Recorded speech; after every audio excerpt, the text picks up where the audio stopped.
यदि आपके पास श्रीमद् भगवत गीता है तो अपनी भगवत गीता को अपने हाथ में लीजिए, उस पर हाथ रखिए और भगवान से आज्ञा लीजिए कि प्रभु, मैं आपसे आज्ञा लेता हूं या लेती हूं कि ये जो ज्ञान आपने 5000 साल पहले अर्जुन को दिया था, आज मैं इस ज्ञान को आपसे ग्रहण करना चाहता हूं। और वो शब्द जो अनंत ब्रह्मांड के रचयिता ने बोले हैं, जो साधारण नहीं है, उन शब्दों की समझने की बुद्धि मुझे दें।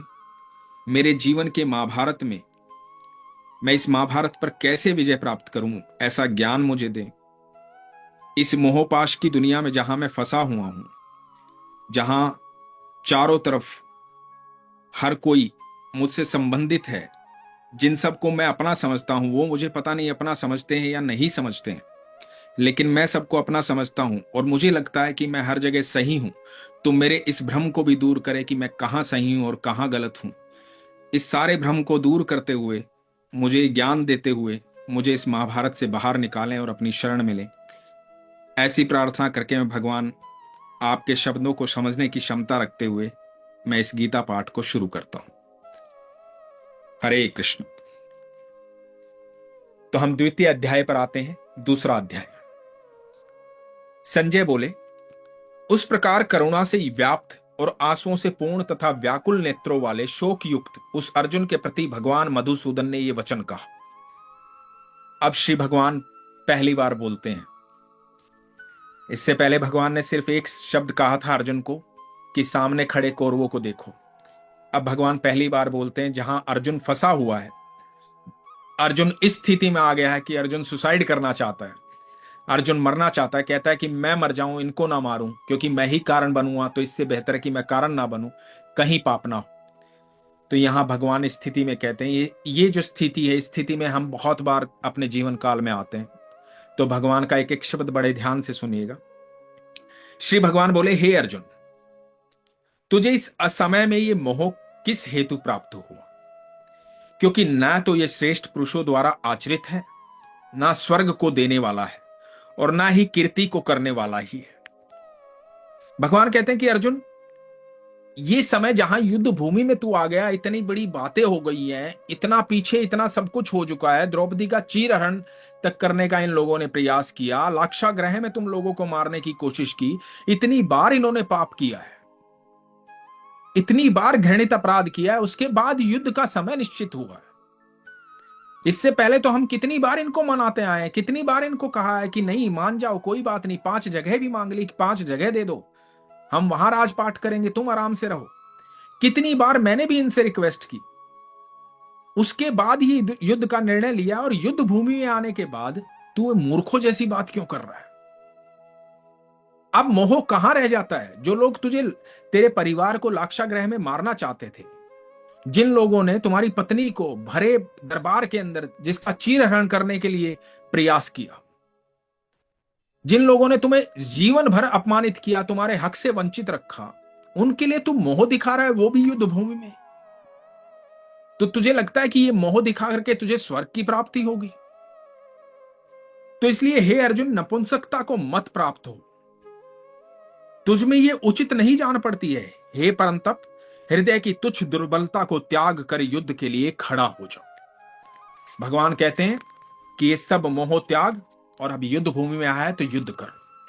अर्जुन बोले, हे मधुसूदन, मैं रणभूमि में किस प्रकार बाणों से भीष्म पितामह और द्रोणाचार्य के विरुद्ध लड़ूंगा? क्योंकि हे अरिसूदन, वे दोनों ही पूजनीय हैं। आपको मैं बता दूं, एक हम सब के लिए ये बहुत बड़ी शिक्षा है यहां पर। हम सब के लिए कई बार हम गलत गुरु का निर्णय करते हैं। हम गुरु को और अपनों को कई बार इसलिए ढोते हैं क्योंकि हम उस सम्मान में और उस मोह में होते हैं कि इन्होंने हमें ज्ञान दिया है, इन्होंने हमें प्रेम दिया है, इन्होंने हमें आशीर्वाद दिया है। यहां भगवान वो ज्ञान दे रहे हैं कि जब गुरु भी अधर्म के रास्ते पर चला जाए, जब गुरु भी इस लायक ना रहे कि वो गुरु है, तो वो भी आपके विपक्ष में आ जाता है। और अर्जुन यहां उस साधारण व्यक्ति की बात कर रहे हैं जब वो कहते हैं कि मैं पितामह भीष्म, जिसने मेरे को उंगली पकड़ के चलना सिखाया है, गुरु द्रोण, जिनकी वजह से मैं आज शिक्षित हूं, ये गांडीव लेकर खड़ा हूं तो गुरु द्रोण की वजह से खड़ा हूं, उन्होंने मुझे शिक्षा दी है। तो उनके प्रति जो मेरे पूजनीय हैं, उनके प्रति मैं कैसे ऐसा हो सकता हूं कि उनसे युद्ध करूं मैं? ये कई बार हमारे मन में ये प्रश्न आते हैं। तो इस प्रश्न का उत्तर भगवान देंगे, वो सुनिएगा। इसलिए इन महानुभाव गुरुजनों को न मारकर मैं इस लोक में भिक्षा का अन्न भी खाना कल्याणकारक समझता हूं, क्योंकि गुरुजनों को मारकर भी इस लोक में रुधिर से सने हुए अर्थ और काम रूप भोगों को ही तो भोगूंगा। यदि इनको मार दिया तो इससे बड़ा पापी कौन होगा? फिर भोगूंगा क्या मैं इस दुनिया में? ये तो ये हुआ कि मैंने लोभवश अपने गुरु को मार दिया, तो ये तो गलत होगा। अर्जुन भगवान को कह रहा है, हम ये भी नहीं जानते कि हमारे लिए युद्ध करना और ना करना, इन दोनों में से कौन सा श्रेष्ठ है, अथवा ये भी नहीं जानते कि उन्हें हम जीतेंगे या वो हमको जीतेंगे। और जिनको मारकर हम जीना भी नहीं चाहते, वे ही हमारे आत्मीय धृतराष्ट्र के पुत्र हमारे मुकाबले में खड़े हैं। जिन लोगों को मारने के बाद मैं जिंदा भी नहीं रहना चाहता, मैं खुशी नहीं रहूंगा। अद्भुत बात तो यह है कि मेरे मन में यह भावना है, लेकिन वो लोग मेरे खिलाफ खड़े हैं, मेरे अगेंस्ट खड़े हैं, मेरे सामने खड़े हैं, मुझसे युद्ध करने आए हैं। उनको क्यों मारूं प्रभु मैं? किस लिए मारूं मैं? इसलिए कायरता रूप दोष से अपहत हुए स्वभाव वाला तथा धर्म के विषय में मोहित चित्त हुआ मैं आपसे पूछता हूं कि जो साधन निश्चित कल्याणकारक हो वो मेरे लिए कहिए, क्योंकि मैं आपका शिष्य हूं, इसलिए आपके शरण हुए मुझको शिक्षा दीजिए। यहां पहली बार अर्जुन ने भगवान से ज्ञान के लिए रिक्वेस्ट की। मैं आपकी जानकारी के लिए बता दूं, अर्जुन भगवान के उस रूप को कभी नहीं जानता था कि भगवान ही अनंत ब्रह्मांड के रचयिता है। भगवान को मित्र की तरह लेता था, बचपन से साथ खेला हुआ, मुझसे ज्यादा ज्ञानी, मुझसे ज्यादा नॉलेज रखने वाला, मुझसे ज्यादा बुद्धिमान, बस इतना ही जानता था अर्जुन। क्योंकि अर्जुन को कई बार संकटों से बाहर निकाला था भगवान ने, तो एक प्रिय मित्र की तरह देख रहा था और उसी भांति भगवान से कह रहा था कि आप बताइए मैं क्या करूं। अर्जुन को नहीं पता था कि उसका रथ चलाने वाले अनंत ब्रह्मांड के रचयिता भगवान श्री कृष्ण स्वयं है। क्योंकि भूमि में निष्कट कंटक धन धान्य संपन्न राज्य को और देवताओं के स्वामी पने को प्राप्त होकर भी मैं उस उपाय को नहीं देखता हूं जो मेरी इंद्रियों के सुखाने वाले शोक को दूर कर सके। क्योंकि मुझे कोई मार्ग दिख नहीं रहा है कि इनको मारने के बाद मैं सुखी कैसे रहूंगा, तो इसलिए मुझे राह दिखाइए प्रभु। संजय बोले, हे राजन, निंद्रा को जीतने वाले अर्जुन अंतर्यामी श्री कृष्ण महाराज के प्रति इस प्रकार कहकर फिर श्री गोविंद भगवान से युद्ध नहीं करूंगा, ये स्पष्ट कहकर चुप हो गए। यहां संजय धृतराष्ट्र को बता रहे हैं कि इस प्रकार अर्जुन ने कहा कि मैं युद्ध नहीं करूंगा, और चुप हो गए अर्जुन। हे भरतवंशी धृतराष्ट्र, अंतर्यामी श्री कृष्ण महाराज दोनों सेनाओं के बीच में शोक करते हुए उस अर्जुन को हंसते हुए ये वचन बोले। अब भगवान कहते हैं, श्री भगवान बोले, हे अर्जुन, तू न शोक करने योग्य मनुष्यों के लिए शोक करता है और न पंडितों के लिए। ना शोक करने योग्य मनुष्यों के लिए शोक करता है। जो शोक करने योग्य मनुष्य होते हैं ना, ये वो नहीं है। इनके लिए क्यों शोक कर रहा है? ये पापी दुराचारी लोग हैं, बहुत कष्ट दिया है इन्होंने जीवन में, तुम्हारी माता को, तुम्हारे पिता को, तुम्हारे भाइयों को, तुमको। तो ये इस प्रकार के लोग नहीं है कि जिनके लिए तू शोक करे। ये अच्छे लोग नहीं है। और पंडितों के से वचनों को कहता है, परंतु जिनके प्राण चले गए हैं उनके लिए, और जिनके प्राण नहीं गए हैं उनके लिए भी पंडित जन शोक नहीं करते हैं। बातें तू बुद्धिमानी वाली कर रहा है, ज्ञान वाली कर रहा है, भावनाओं वाली कर रहा है। लेकिन जो सही बुद्धिमान लोग होते हैं ना, वो हमेशा समभाव में रहते हैं, किसी चीज के लिए शोक नहीं करते हैं, ना प्रसन्न होते हैं, ना दुखी होते हैं। ना तो ऐसा ही है कि मैं किसी काल में नहीं था। ये बड़ी ध्यान से सुनिएगा, ये आप सबके लिए बहुत जरूरी है और इस बात को जिंदगी भर याद रखिएगा। ये पहली बार स्वयं भगवान ने, स्वयं श्री कृष्ण ने वो बात कही है जो आज हम अपने घर में लड्डू गोपाल की सेवा करते हैं, जो आज हम अपने घर में भगवान की सेवा करते हैं, भगवान को आराध्य मानते हैं, भगवान की पूजा करते हैं, भगवान से बातें करते हैं, और जिस कारण से आज हम सब इकट्ठा होकर के श्रीमद् भगवद गीता को पढ़ रहे हैं और सुन रहे हैं। ये उन सब बातों का कारण है। ये वचन स्वयं भगवान का बोला गया है। ये सत्यापित करता है इस बात को जो भगवान कह रहे हैं। इस बात को सुनने के बाद, और इस बात को, सिर्फ इस बात को आपने समझ लिया, सिर्फ इस बात को, गीता के दूसरे अध्याय की ये बात आपने समझ ली, तो मैं सच कह रहा हूं, आप अपने जीवन में कभी आपको कष्ट हो ही नहीं सकता। तो भगवान कहते हैं, ना तो ऐसा ही है कि मैं किसी काल में नहीं था, तू नहीं था, अथवा ये राजा लोग नहीं थे, और ना ऐसा ही है कि इससे आगे हम सब नहीं रहेंगे। तो भगवान कहते हैं कि ऐसा कोई युग नहीं था जब तू नहीं था, ये समस्त राजागण नहीं थे और मैं नहीं था, और ऐसा कोई युग कभी नहीं होगा जब तू नहीं होगा, ये समस्त राजागण नहीं होंगे और मैं नहीं होऊंगा। यहां भगवान ये कहते हैं कि हर युग में मैं होऊंगा, सिर्फ तेरी एक पुकार की आवश्यकता है। तो इसी बात से मैं दावे के साथ कहता हूं, कृष्ण आज भी हैं, इस समय भी हैं, और हमारे साथ हैं, हर पल हैं, हर क्षण है। हमारी सिर्फ एक पुकार की आवश्यकता है। आप यकीन मानना, इस समय जब हम गीता का पाठ कर रहे हैं तो ऐसा नहीं कि भगवान यहां नहीं बैठे हैं, भगवान यहां विराजमान है, क्योंकि उनकी आज्ञा के बिना एक शब्द भी मुख से नहीं निकल सकता। तो स्वयं भगवान जो है वो यहां पर विराजमान है। भगवान ने श्रीमद् भगवद गीता में कहा है कि ऐसा कोई क्षण नहीं है, ऐसा कोई युग नहीं है, ऐसा कोई समय नहीं है जब मैं नहीं हूं। तो भगवान आज भी है, इस बात को हमेशा याद रखिएगा, भगवान हर समय आपके साथ है। जैसे जीवात्मा की इस देह में बालकपन, जवानी और वृद्धा अवस्था होती है, वैसे ही अन्य शरीर की प्राप्ति होती है, उस विषय में धीर पुरुष मोहित नहीं होता। ये एक क्रिया है जो भगवान के द्वारा रची गई, ये घटित होगी, जन्म जन्मांतर तक घटित होगी। हे कुंती पुत्र, सर्दी, गर्मी और सुख दुख को देने वाले इंद्रिय और विषयों के संयोग तो उत्पत्ति, विनाशशील और अनित्य है, इसलिए हे भारत, उनको तू सहन कर। ये जो सर्दी, गर्मी, दुख, सुख है ना, ये शरीर के हैं, ये तुम्हारी इंद्रियां इनको महसूस कर रही हैं, तुम्हारी आत्मा से इनका कोई वास्ता नहीं है। ये दुख होता है, पीड़ा होती है, सुख होता है, खुशी होती है, प्रसन्नता होती है, ये इंद्रियां हैं। आप भावुक हो तो आंखों में अश्रु आ जाते हैं, सिर्फ इंद्रियां हैं। ये सिर्फ इस शरीर का काम है। ये जब शरीर नहीं रहेगा, आत्मा से मुक्त हो जाओगे, तो आत्मा को ये कभी महसूस ही नहीं होता, क्योंकि आत्मा तो परमात्मा है, वो इंद्रियहीन है। तो भगवान कहते हैं, क्योंकि हे पुरुष श्रेष्ठ, दुख सुख को समान समझने वाले जिस धीर पुरुष को ये इंद्रिय और विषयों के संयोग व्याकुल नहीं करते, वो मोक्ष के योग्य होता है। जब हम बात करते हैं ना, हमें मोक्ष कैसे मिलेगा, तो ये मेरा जो भगवान का दिया हुआ संदेश मेरे पास है, जिसको मैं मोक्ष समझता हूं, क्योंकि गीता को मैं सिर्फ अपने तरीके से समझता हूं। तो जो भगवान, मुझे लगता है कि भगवान जो मुझे कहना चाहते हैं, तो मैं उसको मैं आपको थोड़ा सा बांटता हूं कि मोक्ष क्या होता है।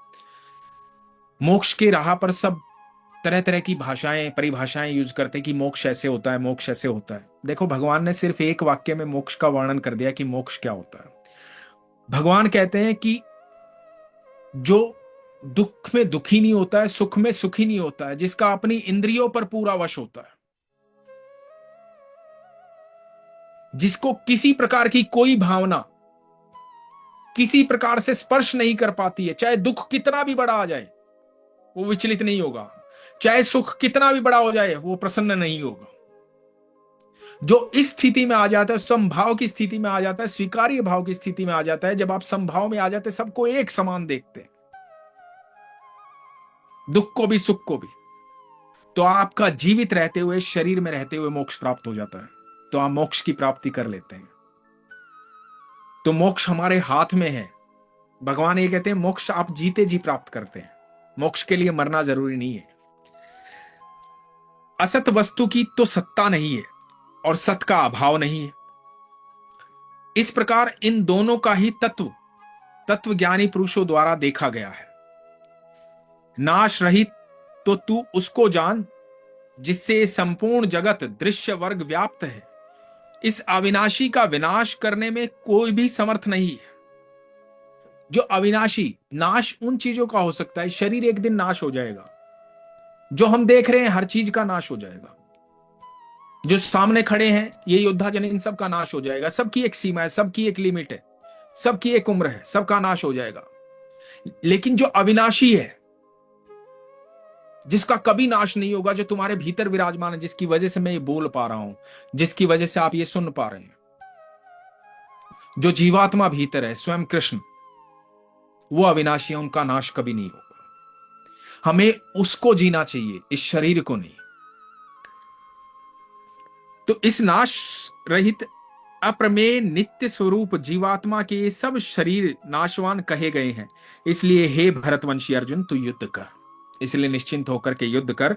जो इस आत्मा को मारने वाला समझता है तथा जो इसको मरा जा मानता है, वे दोनों ही नहीं जानते, क्योंकि यह आत्मा वास्तव में ना तो किसी को मारता है और ना ही किसी के द्वारा मारा जाता है। यह आत्मा किसी काल में भी ना तो जन्मता है और ना ही मरता ही है, तथा न यह उत्पन्न होकर फिर होने वाला ही है, क्योंकि ये अजन्मा, नित्य, सनातन और पुरातन है। शरीर के मारे जाने पर भी ये नहीं मारा जाता है। यहां पर भगवान इतनी गहरी बात कहते हैं। कई बार क्या होता है कि हम जब अपनों को खो देते हैं तो हम बड़े दुखी हो जाते हैं। कई लोग ऐसे डिसीजन ले लेते हैं, मेरे पेज पर बहुत लोगों ने ऐसा लिखा, बोला भी, कि आज से मैं भगवान की सत्ता में यकीन नहीं करूंगा, ईश्वर को नहीं मानूंगा, उसने मेरे फलां को ले लिया है, उसने मेरे फलां को ले लिया है, उसने उसको मार दिया, मेरे पिता बहुत पीड़ा में थे, मेरे पिता चले गए, भगवान ने छीन लिया। जब हम ऐसी बातें करते हैं और भगवान से, मोह से, अपनी भक्ति से दूर हो जाते हैं, ईश्वर से दूर हो जाते हैं, ऐसी स्थिति में आकर के, और हमें लगता है कि अपना कोई चला गया है, तो यकीन मानिएगा कोई कहीं जाता नहीं है। भगवान यही कह रहे हैं, सिर्फ शरीर समाप्त होता है, वो आत्मा अविनाशी है, उसका कोई कुछ नहीं बिगाड़ सकता, कभी कुछ नहीं बिगाड़ सकता। तो सिर्फ शरीर जाता है, और शरीर से आपका मोह कुछ ही समय के लिए होता है। आप देखिए, इस बात को समझने की कोशिश कीजिएगा, जब शरीर मृत हो जाता है या आत्मा शरीर से निकल जाती है, एक मनुष्य इस बात को कभी नहीं समझ पाता कि हमारा शरीर से मोह कितना होता है। जब आत्मा शरीर से निकल जाती है और आदमी मृत हो जाता है, तो हम 2 घंटे 4 घंटे में उस मृत शरीर को उठा करके उसका अंतिम संस्कार कर देते हैं। यदि हमें उससे मोह होता, उससे प्रेम होता, तो हम कभी उसका अंतिम संस्कार नहीं करते, हम उसे अपने पास रखते हैं। हमें उससे मोह कभी था ही नहीं, लेकिन हम भ्रम में थे कि हमें इससे मोह है। हमें मोह था उसके भीतर की आत्मा से, और वो भीतर की आत्मा क्या है? वही परमात्मा है। तो हमें एक्चुअल में प्रेम ईश्वर से ही होता है, लेकिन हम अनभिज्ञ होते हैं, अनजाने होते हैं। उस पर जो माया लिप्त होती है ना, उसके चक्कर में भटके रहते हैं। तो अंदर की आत्मा से हम परिचित ही नहीं होते हैं कभी, हम शरीर से परिचित होते हैं। जबकि भगवान यही समझा रहे हैं कि शरीर मोह के योग्य नहीं है, शरीर से मोह नहीं करना है। यदि शरीर से मोह होता तो आप सोचिए कि शरीर, आप कभी किसी का अंतिम संस्कार नहीं करते, आप उसको अपने पास ही रखते हैं हमेशा के लिए। तो भगवान कहते हैं, ये आत्मा किसी काल में भी ना तो जन्मता है और ना ही मरता है, तथा ना ही ये उत्पन्न होकर फिर होने वाला ही है, क्योंकि यह अजन्मा, नित्य, सनातन और पुरातन है। शरीर के मारे जाने पर भी ये नहीं मारा जाता है। हे प्रथापुत्र अर्जुन, जो पुरुष इस आत्मा को नाश रहित, नित्य, अजन्मा और अव्यमान जानता है, वो पुरुष कैसे किसको मरवाता है और कैसे किसको मारता है। जब पता है कि आत्मा ना मरता है ना मारता है, तो कैसे किसको मरवा सकते हैं? ये प्रारब्ध हैं इस शरीर के, ये पाप इस शरीर ने किए हैं, तो शरीर का नाश होना अनिवार्य है। इस शरीर से उस आत्मा का मुक्त होना अनिवार्य है, क्योंकि इस शरीर का सहयोग लेकर के हम सारे पाप करते हैं। जैसे मनुष्य पुराने वस्त्रों को त्याग कर दूसरे नए वस्त्रों को ग्रहण करता है, वैसे ही जीवात्मा पुराने शरीर को त्याग कर दूसरे नए शरीर को प्राप्त होता है। यह शरीर हमारी आत्मा को विशुद्ध कर सकता है, क्योंकि शरीर कर्म कर रहा होता है। हमें अपनी आत्मा को हमेशा शुद्ध रखना चाहिए। यदि हमारी आत्मा शुद्ध रहेगी तो शरीर की इतनी हिम्मत नहीं है, किसी इंद्रिय की इतनी हिम्मत नहीं है। भगवान कहते हैं ना, इंद्रियों पर वश रखो। हमारी आत्मा के अंदर इतनी क्षमता है कि वो हमारी इंद्रियों पर वश रख सकती है, लेकिन हम चाहें तब। तो ये शरीर कभी कोई गलत कृत्य करेगा ही नहीं। आप शरीर के अनुसार मत चलिए। आपका दिमाग आपको कैद रख के चलता है, जबकि दिमाग आपका हिस्सा है। उसका रिमोट आपके हाथ में होना चाहिए, आपका रिमोट दिमाग के हाथ में नहीं होना चाहिए। ये सारा शरीर हमें हमारे अनुरूप चलना चाहिए। इस शरीर को जो आदेश हम दे वो हमें करना चाहिए, लेकिन हम शरीर के वश में रहते हैं। ये हमें कहता है कि नहीं, नींद ज्यादा आई है, नहीं उठना तो नहीं उठेंगे। ये हमें कहता है सर्दी लग रही है, तो हम मान लेंगे सर्दी लग रही है। ये हमें कहता है मैं थक गया हूं, तो मैं थक गया हूं। हम शरीर के वश में रहते हैं। यदि हम चाहें तो इस शरीर को वश में कर सकते हैं, भगवान यह समझाना चाह रहे हैं। और जब शरीर हमारे वश में हो जाएगा, ये इंद्रियां हमारे वश में हो जाएंगी, तो ये शरीर कभी ऐसा कोई गलत कृत्य करेगा ही नहीं। ये भगवान के सानिध्य में रहेगा हमेशा, और आत्मा शुद्ध रहेगी हमेशा। और जब आत्मा शुद्ध रहेगी, शरीर काबू में रहेगा, तो आपको जीते जी आनंद की अनुभूति होगी, मोक्ष की प्राप्ति होगी। इस आत्मा को शस्त्र नहीं काट सकते, इसको आग नहीं जला सकती, इसको जल नहीं गला सकता, और वायु नहीं सुखा सकती। ये हम बचपन से सुनते आए हैं, हम सब ने सुना होगा, लेकिन इस पर विश्वास नहीं किया कभी। और ये स्वयं भगवान की वाणी है। जब भगवान पर विश्वास करते हो तो उनकी वाणी पर भी विश्वास रखो। 5000 साल पहले ऐसा ज्ञान देकर भगवान गए हैं कि यदि हम मान ले तो हमारे जीवन में कष्ट नाम की चीज आएगी नहीं, दुख नाम की कोई चीज ही नहीं है दुनिया में, आ ही नहीं सकता, उसकी क्षमता ही नहीं है इतनी वो आ जाए। क्योंकि ये आत्मा अछेद्य है, ये आत्मा अधाय, अक्लेद्य है, और निसंदेह अशोष्य है, तथा ये आत्मा नित्य, सर्वव्यापी, अचल, स्थिर रहने वाला और सनातन है। ये आत्मा अनंत काल तक है, अनंत काल से अनंत काल तक, क्योंकि आत्मा ही तो परमात्मा है, स्वयं ईश्वर है ये। जब हम अपने शरीर के द्वारा कुछ कृत्य करते हैं ना, तो हम शरीर के द्वारा नहीं, आत्मा के, वो सबसे ज्यादा जो तकलीफ किसी को पहुंचती है ना, तो परमात्मा को पहुंचती है। जो आत्मा भीतर है ना, वो परमात्मा है। जब हम कोई गलत कार्य करते हैं तो सबसे ज्यादा तकलीफ भगवान को देते हैं, किसी और को कष्ट नहीं देते हम। तो जब भी हम निरंतर कोई ऐसे कार्य करते हैं तो हम अपने भगवान को, हम भले ही कितना ही मंदिर जाएं, पूजा पाठ करें, उसको सजाएं संवारें, उसको नई पोशाक पहनाएं, भोग लगाएं, कुछ नहीं होगा इनसे। यदि होगा तो उस आत्मा को सुख देने से होगा, अपनी भी और दूसरों की भी। जो भीतर विराजमान है वो ईश्वर। यदि उस आत्मा को सुख देंगे तो आप यकीन मानना, आपके प्रेम से वो पोशाक धारण करेंगे, आपके भाव से वो भोग लगाएंगे। जब आप सुख देंगे ना, वो आपके भाव से भोग लगाएंगे। उनकी वो जो आत्मा भीतर परमात्मा प्रसन्न रहेगा ना, आपके जीवन में कभी कष्ट नहीं आएगा। भगवान कहते हैं कि भगवान, जब आगे आगे आप गीता पढ़ेंगे तो भगवान हर उस चीज को नकार देते हैं जो आज तक हम समझते आए हैं। इसलिए मैं हमेशा कहता हूं, हम सब जितने लोग आज जुड़े हैं, मैं सच बता रहा हूं, ये मेरा मानना है कि हमें एक जन्म सिर्फ इसलिए लेना पड़ता है कि हम श्रीमद् भगवद गीता पढ़ पाए, क्योंकि ये साधारण बात नहीं है। हम सब ने किसी न किसी जन्म में, किसी न किसी धर्म में हम पैदा हुए होंगे, कहीं ना कहीं किसी और जाति में पैदा होंगे, कई और जीव बने होंगे, कीड़े मकोड़े, दूसरी धर्म में, दूसरी जाति में हम जरूर पैदा हुए होंगे। ये हमारा सौभाग्य है कि हमें ईश्वर ने इस लायक समझा, इतना प्रेम हमारे प्रति दिखाया कि हमें सनातन धर्म में पैदा किया, हिंदू धर्म में पैदा किया, और हमें ये सौभाग्य दिया। हिंदू धर्म में पैदा होना भी मात्र सिर्फ एक सौभाग्य है, लेकिन उस सौभाग्य से बड़ा सौभाग्य यह है कि हिंदू धर्म में पैदा होकर के, या आप किसी भी धर्म में पैदा हो, सबसे बड़ा सौभाग्य यह है कि आप भगवान के वचन को सुन पाए, समझ पाए, पढ़ पाए।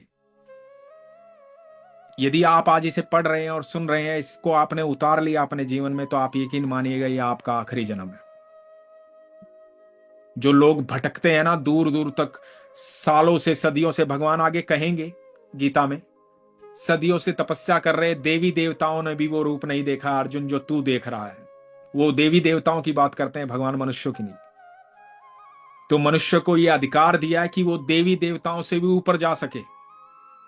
सिर्फ इस वचन को मानकर, इस ध्यान को मानकर। और ये भ्रमित करने वाला बिल्कुल भी नहीं है। जब आप इसे पढ़ोगे ना, आप कुछ भी ग्रंथ पढ़िए और श्रीमद् भगवद गीता सब अंत में पढ़िए। जब आप श्रीमद् भगवद गीता पढ़ेंगे ना, तो आपको खुद एहसास होगा कि ये साधारण नहीं है, ये भगवान की वाणी है। तो भगवान क्या कहते हैं कि क्योंकि ये आत्मा अछेद्य, ये आत्मा अधाय है, अक्लेद्य है और निसंदेह अशोष्य, तथा ये आत्मा नित्य सर्वव्यापी अचल स्थिर रहने वाला और सनातन है। ये आत्मा अव्यक्त है, ये आत्मा अचिंत्य है और ये आत्मा विकार रहित कहा जाता है। इससे हे अर्जुन, इस आत्मा को उपरयुक्त प्रकार से जानकर तू शोक करने योग्य नहीं है, अर्थात तुझे शोक करना उचित नहीं। किंतु यदि तू इस आत्मा को सदा जन्म जन्मे वाला तथा सदा मरने वाला मानता हो, तो भी हे महाभाव, तू इस प्रकार शोक करने के योग्य नहीं। यदि तू ऐसे भी मान ले जैसे तू समझता है, तो भी तुझे शोक नहीं करना चाहिए। इन लोगों ने इतना पाप कर रखा है, इन लोगों ने इतनी दुर्गति की है तुम्हारी, तो आज तू अपना बदला लेने आया। क्योंकि इस मान्यता के अनुसार जन्मे हुए की मृत्यु निश्चित है। जो पैदा हुआ है वो तो मरेगा। यदि तू मान ले कि आत्मा मरी जाएगी, तो हर एक की एक लिमिट है, तो भी इनको मरना ही है। और मरे हुए का जन्म निश्चित है, जो मर जाएगा उसका जन्म भी निश्चित है, उसे पैदा भी होना।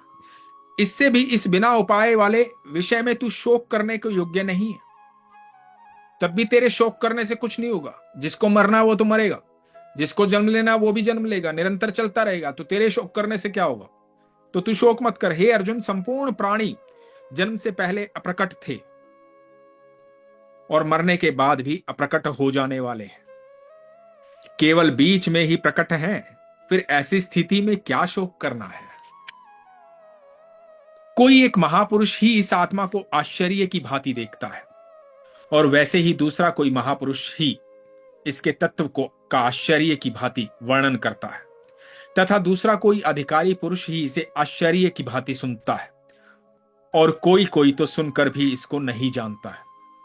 यहां भगवान हम सब की बात कह रहे हैं कि कोई तो इसको देख रहा है कि ये शक्ति है, ये आत्मा, कोई इसको समझ भी रहा है, कोई सुन भी रहा है, और कोई ये सब करते हुए भी इसको जान नहीं पा रहा है। हमने भी बचपन से गीता का सार पढ़ा है, गीता को समझा पढ़ा है, एक दूसरे से सुना, लेकिन उसको जान नहीं पाए, उसको समझ नहीं पाए। तो भगवान कहते हैं, हे अर्जुन, ये आत्मा सबके शरीर में सदा ही अवध्य है, जिसका वध नहीं किया जा सकता। इस कारण संपूर्ण प्राणियों के लिए तू शोक करने के योग्य नहीं है। किस किस के लिए शोक करेगा? इस अनंत ब्रह्मांड में, इस पृथ्वी पर कितने ऐसे जीव हैं जो मर जाएंगे? किस किस के लिए शोक करेगा? हे पार्थ, अपने आप प्राप्त हुए, हाँ, तथा अपने धर्म को देखकर भी तू भय करने योग्य नहीं है, अर्थात तुझे भय नहीं करना चाहिए, क्योंकि क्षत्रिय के लिए धर्मयुक्त युद्ध से बढ़कर दूसरा कोई कल्याणकारी कर्तव्य नहीं होता। एक तो तू क्षत्रिय है और तेरा धर्म ही है। यदि तू धर्म की बात करे तो तेरा तो धर्म है युद्ध करना। तुझे तो भगवान ने जन्म ही इस प्रकार दिया है, तू जन्मा ही इसलिए है, एक क्षत्रिय धर्म में पैदा हुआ है, तो तेरा तो धर्म है युद्ध करना। युद्ध करके तो तू तो अपना धर्म निभाएगा। यदि तेरी बात को ही मैं मानूं तो तू ऐसे युद्ध कर ले। हे पार्थ, अपने आप प्राप्त हुए और खुले हुए स्वर्ग के द्वार रूप इस प्रकार के युद्ध को भाग्यवान क्षत्रिय लोग ही पाते हैं। एक योद्धा बड़ा भाग्यशाली होता है जिसके जीवन में उसको युद्ध के क्षेत्र में जाना पड़ता है, वरना एक सैनिक जो क्षत्रिय होता है पूरा जीवन काल लगा देता है बंदूकें साफ करने में, अपने शस्त्र साफ करने में, अपने अस्त्र साफ करने में, लेकिन युद्ध का मौका नहीं मिलता। और जब युद्ध का मौका मिल जाता है और युद्ध में वो मारा जाता है, तो हम क्या कहते हैं? उसे वीर गति प्राप्त हुई, वो शहीद हुआ, अमर हो गया। हम हमेशा कहते हैं ना, कोई योद्धा मारा जाता तो अमर हो गया, मतलब उसने परम धाम को प्राप्त किया, क्योंकि वो अपने कर्म को करता हुआ गया दुनिया से। और यदि वो नहीं मारा जाता तो विजयी हो जाता है। तो जय जय का उद्घोष करते हैं हम, उसका सम्मान करते हैं कि ये ऐसी जीवात्मा है जिसने अपना कर्म ईमानदारी से निभाया, है ना। तो भगवान अर्जुन को उसकी भाषा में, उसके तरीके से समझा रहे हैं। किंतु यदि तू इस धर्म युक्त युद्ध को नहीं करेगा तो स्वधर्म और कीर्ति को खोकर पाप को प्राप्त होगा। यदि तू युद्ध को छोड़ देगा तो तू भगोड़ा हो जाएगा, तुझे एक इतना अच्छा मौका मिला योद्धा होते हुए, जिसके लिए तूने इतनी निपुण शिक्षा ली, इतना शस्त्र चलाना सीखा। आज कर्म करने का मौका आया है, आज कर्म में तू पीछे हट जाएगा तो तू पापी अपने आप हो जाएगा। तो भगवान कहते हैं, तथा सब लोग तेरी बहुत कला तक रहने वाली अपकीर्तिका की का भी कथन करेंगे, और माननीय पुरुष के लिए अपकीर्ति मरण से भी बढ़कर है। तो भगवान कहते हैं, आज युद्ध से तू भाग गया ना, या तूने शस्त्र छोड़ करके अपनी मृत्यु को प्राप्त कर लिया, ये सुसाइड कर लिया, तो लोग हमेशा तेरा अपमान करेंगे। जो लोग आत्महत्या कर लेते हैं, तो कुछ लोग भले ही उनके घर पर जा करके थोड़ा उनके परिवार वालों को सांत्वना दे देते हैं, दानस बता देते हैं कि क्यों किया, कैसे किया, थोड़ी सी दया भाव दिखा देते हैं, लेकिन अंतर मन में वो सब लोग ये बोल रहे होते हैं कि बड़ा बेवकूफ इंसान था, बहुत ही घटिया विचार थे, मरने की आवश्यकता क्या थी। ऐसे कृत्य को कभी माफ नहीं किया जा सकता। सब मन में यही सोच रहे होते हैं, भले ही उसके माँ बाप को, उसके परिवार को जाकर के सांत्वना दे दें, लेकिन मन का भाव यही होता है कि बड़ा बेकार व्यक्ति था, सुसाइड कर लिया, कायर व्यक्ति था, डरपोक था। तो ये बात भले ही उसका परिवार ना सुने, लेकिन उसकी आत्मा तो सुनेगी ना उसकी मृत्यु के बाद। तो उस अपकृति से, भगवान कहते हैं उस अपकृति से, तो ये मृत्यु से ज्यादा मृत्यु तो वो हो जाएगी जो घड़ी घड़ी तू अपना अपमान सुनेगा सबसे, और सदियों तक अपमान चलता। यदि अर्जुन युद्ध नहीं करता तो आज तक अपमान करते हैं ना लोग। तो भगवान कहते थे घड़ी घड़ी मरेगा फिर। और जिनकी दृष्टि में तू पहले बहुत सम्मानित होकर अब लघुता को प्राप्त होगा, वो महारथी लोग तुझे भय के कारण युद्ध से हटा हुआ मानेंगे। जो तूने जीवन भर सम्मान प्राप्त किया है, आज पूरी पृथ्वी कहती है कि तेरे से बड़ा योद्धा कोई नहीं है, तेरे से बड़ा धनुर्धारी कोई नहीं है, वो सब लोग तेरा अपमान करेंगे, सब लोग तुझे कायर कहेंगे। तो ऐसा अपमान क्यों करवाना चाहता है? तेरे वैरी लोग तेरे सामर्थ्य की निंदा करते हुए तुझे बहुत से न कहने योग्य वचन भी कहेंगे, उससे अधिक दुख और क्या होगा। या तो तू युद्ध में मारा जाकर स्वर्ग को प्राप्त होगा, अथवा संग्राम में जीतकर पृथ्वी का राज्य भोगेगा। इस कारण हे अर्जुन, तू युद्ध के लिए निश्चय करके खड़ा हो जा। जय पराजय, लाभ हानि और सुख दुख को समान समझकर उसके बाद युद्ध के तैयार हो जा। इस प्रकार युद्ध करने से तू पाप को नहीं प्राप्त होगा। समभाव में रह, चाहे विजय प्राप्त हो या पराजित हो। इस प्रकार किसी प्रकार का तू पाप नहीं कर रहा, अपना कर्म कर रहा, अपना धर्म कर रहा है, खड़ा हो और युद्ध कर। हे पार्थ, ये बुद्धि तेरे लिए ज्ञान योग के विषय में कही गई, और अब तू इसको कर्म योग विषय में सुन। अब अपने कर्म योग के बारे में सुन। जो काम हम करते हैं, जीवन भर हम काम करते हैं, लेकिन इस काम को यदि हम कर्म योग में बदल देते हैं तो हमारे जीवन में कभी पाप नहीं होता। तो भगवान वही समझा रहे हैं, बड़े ध्यान से सुनिएगा, कि कर्म योग के विषय में सुन। जिस बुद्धि से युक्त हुआ तू कर्मों के बंधन को भली भांति त्याग देगा, अर्थात सर्वथा नष्ट कर डालेगा। इस कर्म योग में आरंभ का अर्थात बीज का नाश नहीं है, और उल्टा फल रूप दोष भी नहीं है, बल्कि इस कर्म योग रूप धर्म का थोड़ा सा भी साधन जन्म मृत्यु रूप महान भय से रक्षा कर लेता है। यदि तू कर्म को अपना धर्म मान करके कर रहा है, बड़ी ईमानदारी से कर रहा है, जो तू धर्म मान रहा है, तो इसके फल से तुझे कोई हानि नहीं होने वाली। ये किसी तरह का पाप नहीं है, तू पाप से मुक्त है, और किसी तरह का भय अपने अंदर मत पैदा कर। हे अर्जुन, इस कर्म योग में निश्चयात्मिक का बुद्धि एक ही होती है, किंतु अस्थिर विचार करने वाले विवेकहीन सकाम मनुष्यों की बुद्धियां निश्चय ही बहुत भेद वाली और अनंत होती है। जो तरह तरह के विचार करते हैं ना, उनके विचार अस्थिर होते हैं। वो अपने कर्म में ध्यान नहीं देते, कर्म को धर्म नहीं समझते हैं, तरह तरह की बातें दिमाग में चलती रहेंगी। लेकिन तू एकाग्रचित्त हो जा। हे अर्जुन,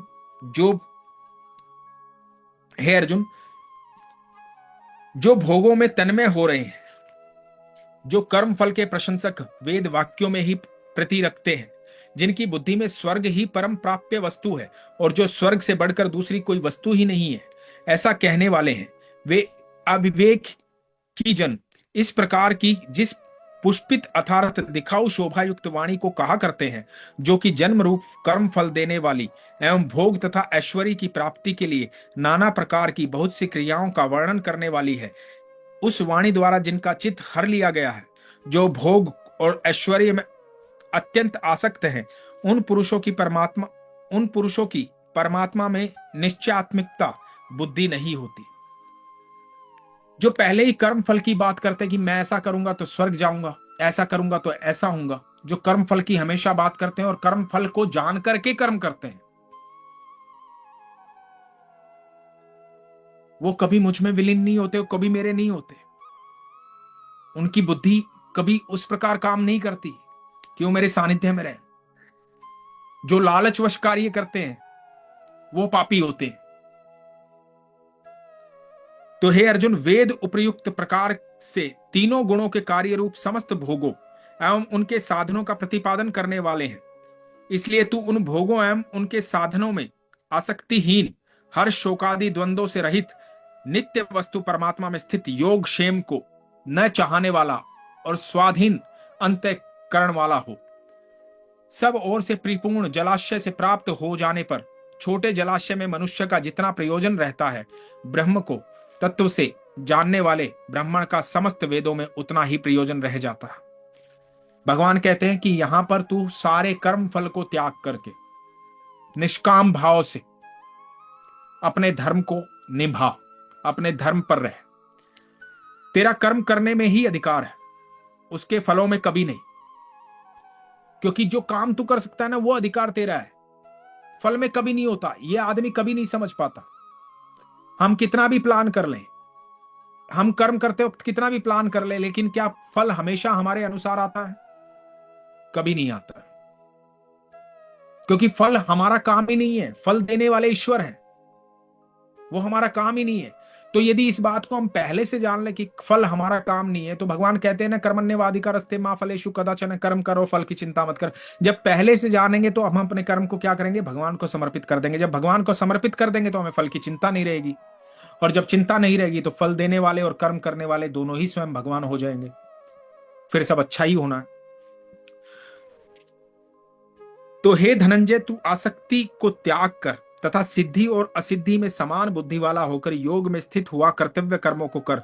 स्मत्व ही योग कहलाता है। समभाव में आ जा, बिना फल को समझे, बिना उसको माने, एकदम समभाव में आकर के एकदम तब ये युद्ध कर, अपना धर्म समझकर। इस स्मत्व रूप बुद्धियों से सकाम कर्म अत्यंत ही निम्न श्रेणी का है। इसलिए हे धनंजय, तू समबुद्धि में ही रक्षा का उपाय ढूंढ, अर्थात बुद्धि योग का ही आश्रय ग्रहण कर, क्योंकि फल के हेतु बनने वाले अत्यंत दीन है। समबुद्धि युक्त पुरुष पुण्य और पाप दोनों को इसी लोक में त्याग देता है, अर्थात उनसे मुक्त हो जाता है। इससे तू समत्व रूप योग में लग जा। ये समत्व रूप योग ही कर्मों में कुशलता है, अर्थात कर्म बंधन से छूटने का उपाय है। तो जो व्यक्ति अपने कर्मों के फल की अपेक्षा करता है और ये सोचता है कि मैं कर्म कर रहा हूं, मैं फल पा रहा हूं, तो उसके फल वही भोगेगा, चाहे फिर वो सुख हो दुख हो, सबकी जिम्मेदारी उसी की होगी। लेकिन जो भगवान को कर्म सौंप देगा, कोई भी कर्म करने से पहले बोले भगवान आपको ये कर्म करना है, और फल की कोई अपेक्षा नहीं रखेगा, चाहे फिर सुख आए या दुख आए, उसको समभाव में लेगा कि ये भगवान ने कर्म किया था, भगवान का ही सुख दुख है। तो ऐसा व्यक्ति जो होता है, जो इस भाव में आ जाता है, तो भगवान कहते हैं कि वो कर्म बंधन से छूट जाता है, क्योंकि अब वो कर्म तो कर ही नहीं रहा है, कर्म तो भगवान कर रहे हैं, क्योंकि हर कर्म भगवान को समर्पित कर रहा है। तो कर्म और फल सब मेरा हुआ। तो ऐसा व्यक्ति जीवित रहते हुए कर्म बंधन से छूट सकता है, क्योंकि समबुद्धि से युक्त ज्ञानी जन कर्मों से उत्पन्न होने वाले फल को त्याग कर जन्म रूप बंधन से मुक्त हो निर्विकार परम पद को प्राप्त हो जाते हैं। ऐसे लोग जो समभाव में आ जाते हैं, स्वीकार्य भाव में आ जाते हैं, सब कर्म मुझे समर्पित कर देते हैं, तो वो परम पद को प्राप्त होते हैं, जहां मेरा राज्य है बैकुंठ, उसमें वो परम पद को प्राप्त होते हैं। अब ये परम पद क्या है, तो ये मैं आपको बताता हूं। जो हमने सुना है ना इतने सालों से देवी देवताओं के बारे में, जैसे भगवान इंद्र, ये सब देवी देवता एक पीरियड के लिए होते हैं, एक समय के लिए होते हैं। तो ये समय, इन सब का भी समय बदलता है इनके कर्मों के अनुसार। अब तक पता नहीं कितने इंद्र बदले जा चुके होंगे। तो जब कोई अच्छा अच्छा जीव ऐसा उत्पन्न होता है, शरीर के द्वारा ही ये संभव है, मनुष्य रूप से ही ये संभव है, जब अच्छा जीव कोई इस भाव में आ जाता है, जो कर्म बंधन से मुक्त हो जाता है, जीते जी मोक्ष को प्राप्त हो जाता है, भगवान के सानिध्य में इतना आ जाता है कि वो समर्पित हो जाता है, तो भगवान अपने बैकुंठ में, अपने साम्राज्य में उसको एक परम पद देते हैं। हो सकता है वो इंद्र बन जाए, हो सकता है वो कोई देवी देवता का स्थान ग्रहण कर ले। तो वो ऐसी जीवात्मा वो देवताओं की श्रेणी में आ जाती है। फिर जिस काल में तेरी बुद्धि मोह रूप दलदल को भली भांति पार कर जाएगी, उस समय तू सने हुए और सुनने में आने वाले इस लोक और परलोक संबंधी सभी भागों भोगों से वैराग्य को प्राप्त हो जाएगा। भांति भांति के वचनों को सुनने से विचलित हुई तेरी बुद्धि जब परमात्मा में अचल और स्थिर ठहर जाएगी, तब तू योग को प्राप्त हो जाएगा, अर्थात तेरा परमात्मा से नित्य संयोग हो जाएगा। भगवान कहते हैं कि आज तक जितना ज्ञान तूने प्राप्त किया है ना, जो हम सब ने ज्ञान प्राप्त किया है अपने पूर्वजों से, अपने समाज से, अपने दोस्तों से, वेदों से, शास्त्रों से, किताबों से, गुरुजनों से, सबसे जो भी ज्ञान प्राप्त किया है, एक बार इस सारे ज्ञान को शून्य पर लिया, सारे को छोड़ दे, त्याग दे, और जो मैं कह रहा हूं ना उस पर नए सिरे से ध्यान कर, जो भगवान ने अभी समझाया कि वो जो आज तक तूने सुना है उस सब को त्याग दे, पाप और पुण्य से बाहर निकल। भगवान कहते हैं कि पाप पुण्य लाभ हानि इन सब से ऊपर उठ, इन सब में विचलित मत रहे, इन सब में उलझा मत रहे, इन सब से ऊपर उठ। और इन सब से ऊपर उठेगा जब सम भाव में आ जाएगा, इस भाव में आ जाएगा कि कर्म भी तेरा प्रभु और फल भी तेरा, तो तू उस परम पद को प्राप्त हो जाएगा। तो परमात्मा के नित्य अर्थात तेरा परमात्मा से नित्य संयोग हो जाएगा। तब आप कृष्ण से ऐसे बात करेंगे जैसे हम एक दूसरे से बात करते हैं। तब आप डेली भगवान से बात कर पाएंगे, हर पल भगवान, क्योंकि भगवान हर पल आपको दिखाई देंगे। अर्जुन बोले, हे केशव, समाधि में स्थित परमात्मा को प्राप्त हुए स्थिर बुद्धि पुरुष का क्या लक्षण है? वो स्थिर बुद्धि पुरुष कैसे बोलता है, कैसे बैठता है और कैसे चलता है? अब अर्जुन पूछ रहे हैं कि जो प्रभु आपने बताया है, इतना ज्ञानी पुरुष, इतना संभावी पुरुष, वो कैसे रहता है, क्या लक्षण है उसके, कैसा हो सकता है? श्री भगवान बोले, हे अर्जुन, जिस काल में ये पुरुष मन में स्थित संपूर्ण कामनाओं को भली भांति त्याग देता है और आत्मा से आत्मा में ही संतुष्ट रहता है, इस काल में वो स्थित प्रज्ञ कहा जाता है। दुखों की प्राप्ति होने पर जिसके मन में उद्वेग नहीं होता, सुखों की प्राप्ति में जो स्वर्था निष्प्रह है, तथा जिसके राग भय और क्रोध नष्ट हो गए हैं, ऐसा मुनि स्थिर बुद्धि कहा जाता है। तो आप समझे, जो मैं इतनी देर से जो भगवान समझा रहे हैं उसी बात को भगवान कह रहे हैं कि जो लाभ हानि से परे चले जाता है, सुख दुख से परे चले जाता है, भय क्रोध से परे चले जाता है, राग द्वेष से परे चले जाता है, स्थिर बुद्धि हो जाता है, ऐसा पुरुष मुनि हो जाता है। ऐसा पुरुष, जो पुरुष सर्वत्र स्नेह रहित हुआ, उस शुभ या अशुभ वस्तु को प्राप्त होकर न प्रसन्न होता और न द्वेष करता है, उसकी बुद्धि स्थिर है, जिसको सुख दुख से कोई प्रभाव ही नहीं पड़ता।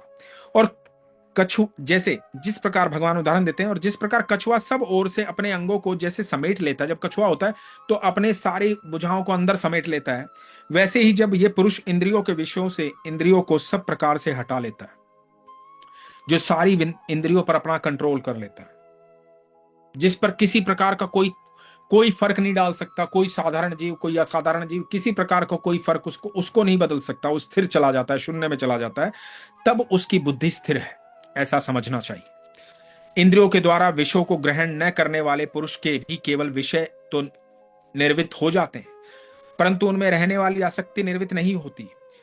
इस स्थिति प्रज्ञा पुरुष की तो आसक्ति भी परमात्मा का साक्षात्कार करके निर्वित हो जाती है। ऐसा पुरुष जो होता है वो भगवान की उपस्थिति हमेशा महसूस करता है, उसको भगवान का साक्षात्कार होता है। जो इस प्रकार का जीव होता है ना, तो लाभ हानि हर चीज से परे चले जाता है, ऐसा व्यक्ति भगवान का साक्षात्कार करता है। ऐसे व्यक्ति को भगवान साक्षात दर्शन देते हैं, क्योंकि उसका सिर्फ भगवान में प्रेम रह जाता है, बाकी सब चीजों से उसका मोह हट जाता है। हे अर्जुन, आसक्ति का नाश न होने के कारण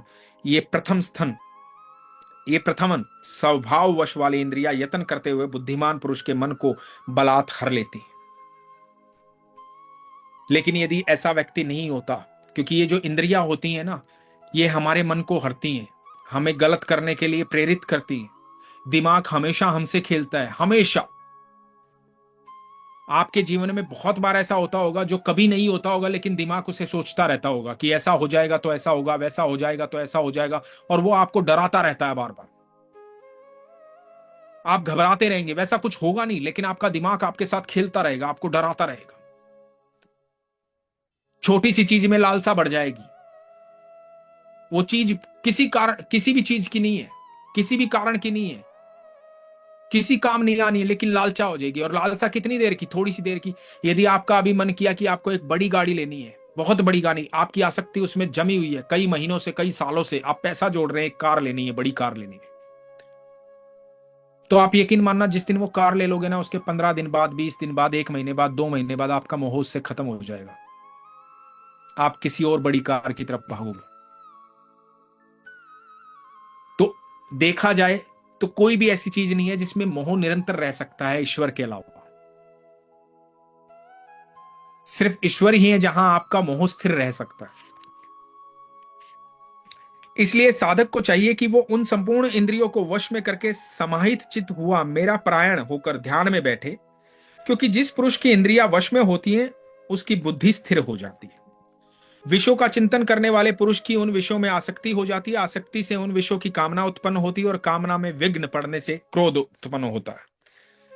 तो कोई भी, जब आपकी लालसा बढ़ती है ना, किसी चीज में विषय आती है, वहीं से कामना, इच्छा जन्म लेती है। जब इच्छा में विघ्न हो जाता है, किसी कारण से वो इच्छा पूरी नहीं होती, तो आप क्रोध में आ जाते हैं। और जब क्रोध से अत्यंत मूढ़ भाव उत्पन्न हो जाता है, मूढ़ भाव से स्मृति में भ्रम हो जाता है। जब आप क्रोध में आ जाते हैं, जो आदमी रोज क्रोधित रहता है, जिसके अंदर रोज गुस्सा रहता है, क्योंकि इच्छाएं पूरी नहीं होती, तो उसका दिमाग दिमाग जो है ना, भ्रष्ट हो चुका होता है। उसकी जो यादाश्त है वो भी कमजोर हो चुकी होती है, उसे कुछ याद नहीं रहता, क्योंकि इच्छाओं से इतना लिप्त है वो। तो भगवान कहते हैं, स्मृति में भ्रम हो जाने से बुद्धि अर्थात ज्ञान शक्ति का नाश हो जाता है, और बुद्धि का नाश हो जाने से पुरुष अपनी स्थिति से गिर जाता है, फिर वो किसी योग्य नहीं रहता। तो जन्म कहां से लिया? इच्छाओं से। पहले विषय आया, फिर इच्छा आई, इच्छा ना पूरी होने पर क्रोध आया, क्रोध ना होने पर, क्रोध जब बढ़ गया तो स्मृति गई, यादाश्त गई। जब यादाश्त गई तो आप ज्ञानहीन हो गए, ज्ञान प्राप्त करने की शक्ति ही नहीं रही। जब ज्ञान प्राप्त करने की शक्ति नहीं रही, तो आपका स्तर अपने आप गिर गया। तो हमें किसी भी विषय पर, किसी की चीज के प्रति इतना मोहित नहीं होना चाहिए, परंतु अपने अधीन किए हुए अंतःकरण वाला साधक अपने वश में की हुई राग द्वेष से रहित इंद्रियों द्वारा विषयों में विचरण करता हुआ अंतःकरण की प्रसन्नता को प्राप्त होता है। जो व्यक्ति इन सब चीजों से मुक्त होता है, उसके चेहरे पर हमेशा मुस्कुराहट रहती है। उसे किसी चीज की लालसा नहीं है, किसी इच्छा में विघ्न नहीं हो सकता। कोई इच्छा पूर्ण होने पर, अपूर्ण होने पर उसे दुख और सुख नहीं हो सकता, तो उसके चेहरे पर तो मुस्कुराहट रहेगी, वो शांति में रहेगा हमेशा। अंतःकरण की प्रसन्नता होने पर इसके संपूर्ण दुखों का अभाव हो जाता है, और उस प्रसन्न चित्त वाले कर्म योगी की बुद्धि शीघ्र ही सब ओर से हटकर एक परमात्मा में ही भली भांति स्थिर हो जाती है। सिर्फ वो भगवान के अंदर रहता है, फिर भगवान में उसका हर पल भगवान के साथ बीतता है, हर पल ईश्वर के साथ बीतता है, उसे बाकी सब चीजों से मोह ही नहीं रहता। न जीते हुए मन और इंद्रियों वाले पुरुष में निश्चयात्मिकता बुद्धि नहीं होती, और उस अयुक्त मनुष्य के अंतःकरण में भावना भी नहीं होती, तथा भावनाहीन मनुष्य को शांति नहीं मिलती, और शांति रहित मनुष्य को सुख कैसे मिल सकता? जो इंद्रियों के वश में रहता है वो शांति में रहेगा नहीं। जब शांति में नहीं रहेगा, शांतिहीन रहेगा, तो उसको सुख की प्राप्ति कभी नहीं होगी। कैसे मिलेगा उसे सुख? हो ही नहीं सकता सुख, क्योंकि जैसे जल में चलने वाली नाव को वायु हर लेती है, एक नाव जब जल में चलती है तो वो वायु के अनुसार चलती है, वायु जिस तरफ चाहती है उसका प्रवाह कर देती है। वैसे ही विषयों में विचरती हुई इंद्रियों में से मन जिस इंद्रिय के साथ रहता है, वो एक ही इंद्रिय उस अयुक्त पुरुष की बुद्धि को हर लेती है। तो मन जो है, यदि आपने इंद्रियों को थोड़ा सा भी मुक्ति दे दी, उसकी लालसा कहीं बढ़ी, तो आपका मन उसके साथ बहलेगा। मन बहलेगा तो उसको और बल मिल जाएगा, इंद्री को, उस इंद्री को और बल मिल जाएगा। आपके मन ने उसको बहला लिया, तो फिर आपकी बुद्धि जो है किसी काम की नहीं रहेगी। जब आप कुछ गलत करते हो, जब आपके जीवन में कुछ गलत हो रहा होता है, आप गलत करते हो, तो आपकी लालसा जो है उसका मन पूरा पूरा साथ देता है, क्योंकि मन पर विजय प्राप्त हो जाती है। एक बार तो मन कहता है मत कर, लेकिन उस पर विजय प्राप्त करके आप कहते हो कि चलो कर लेते हैं, देखी जाएगी जो। तो जब देखी जाएगी जो होगा ये मन में आ जाता है, तो आपकी बुद्धि जो है वो काम करना बंद कर देती है। आप, क्योंकि आप बुद्धि से काम लेते तो नहीं करते, तो आपकी बुद्धि हर ली जाती है। तो भगवान यही कह रहे हैं कि बुद्धि को हर लेती है। इसलिए हे महाभाव, जिस पुरुष की इंद्रियां इंद्रियों के विषयों से सब प्रकार निग्रह की हुई है, उसी की बुद्धि स्थिर है। संपूर्ण प्राणियों के लिए जो रात्रि के समान है, उस नित्य ज्ञान स्वरूप परमानंद की प्राप्ति में स्थित प्रज्ञ योगी जागता है। और जिस नाशवान सांसारिक सुख की प्राप्ति में सब प्राणी जागते हैं, परमात्मा के तत्व को जानने वाले मुनि के लिए वो रात्रि के समान है। तो जो बाकी सुख जो भोगना चाहता है, जो इंद्रियों को वश में नहीं रखता, उसको लगता है जीवन में प्रकाश ही प्रकाश है, जीवन में यही सुख है।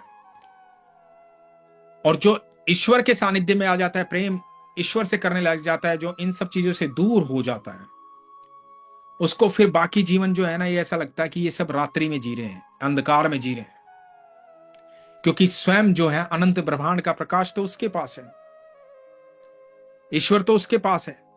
जो इतने प्रकाश में रहेगा उसे तो बाकी सब अंधकार दिखेगा ही। तो भगवान कहते हैं, जैसे नाना नदियों के जल सब ओर से परिपूर्ण अचल प्रतिष्ठा वाले समुद्र में उसको विचलित न करते हुए भी ही समा जाते हैं, वैसे ही सब भोग जिस स्थिति प्रज्ञ पुरुष में किसी प्रकार का विकार उत्पन्न किए बिना ही समा जाते हैं, वही पुरुष परम शांति को प्राप्त होता है, भोगों को चाहने वाला नहीं। जो इन सारी चीजों से ऊपर उठ जाता है ना, ये समान छोटी छोटी नदियां हैं, ये लालच जो है छोटी छोटी नदियां हैं। समुद्र बनकर जो इनको अपने भीतर समाहित कर लेता है ना, तो समुद्र को आपने देखा होगा, कभी अपनी सीमा नहीं तोड़ता समुद्र। हमेशा जब समुद्र के किनारे पर लहरें उठती है, लेकिन बीच में एकदम समभाव में रहता है समुद्र, एकदम शांति में। यदि समुद्र सीमा तोड़ दे तो 75% जल है इस धरती पर, पृथ्वी का अस्तित्व खत्म हो जाएगा, 25% है। तो वो कभी अपनी सीमा नहीं तोड़ता, वो समभाव में रहता है, जबकि सारी दुनिया की नदियां आकर उसमें मिलती हैं। तो ऐसा पुरुष बाकी सब, चाहे कितना द्वेष चल रहा हो, कितना अंधकार हो, सबको समाहित करके एकाग्रचित हो जाता है, समभाव में आ जाता है समुद्र जैसा। फिर कभी तूफान नहीं आते, समभाव में स्थिर रहता है। फिर कोई भी चीज उसको दिक्कत नहीं पैदा कर सकती, कोई भी चीज उसको हिला नहीं सकती, कोई उसके मन में तूफान पैदा नहीं कर सकता, कोई उसको विचलित नहीं कर सकता, कोई उसका दिमाग नहीं हिला सकता, किसी प्रकार का कष्ट उसको विचलित नहीं कर सकता, कोई दुख उसको विचलित नहीं कर सकता। भगवान कहते हैं, जो पुरुष संपूर्ण कामनाओं को त्याग कर ममता रहित, अहंकार रहित और स्पृहार रहित हुआ विचरता है, वही शांति को प्राप्त होता है, अर्थात वो शांति को प्राप्त है। हे अर्जुन, ये ब्रह्म को प्राप्त हुए पुरुष की स्थिति है। जो भगवान ने वर्णन किया, कहा कि ऐसा पुरुष जो होता है वही ब्रह्म को प्राप्त होता है, ये उसकी स्थिति है। इसको प्राप्त होकर योगी कभी मोहित नहीं होता, अंत काल में भी इस ब्रह्मी स्थिति में स्थित होकर ब्रह्मानंद को प्राप्त हो जाता है। भगवान, ऐसा व्यक्ति जो है हर पल हर क्षण मुझे और सुख दोनों को समभाव से महसूस करता है, हर पल हम उसके साथ रहते हैं, जहां ईश्वर रहते हैं वहां सुख रहता है। इस प्रकार हमारा अध्याय 2 संपूर्ण हुआ। हरे कृष्ण। हम सब धन्यवाद करते हैं भगवान का कि प्रभु ने वक्त दिया, ये समय दिया हमें गीता पढ़ने के लिए, समझने के लिए, सुनने के लिए। तहे दिल से भगवान के चरणों में वंदन, कोटि कोटि प्रणाम ठाकुर जी, राधा रानी। आपका धन्यवाद, आपने ये भाग्य और ये समय हमें दिया कि हम आपके मुख से बोला गया एक एक शब्द पढ़ पाए, समझ पाए, सुन पाए।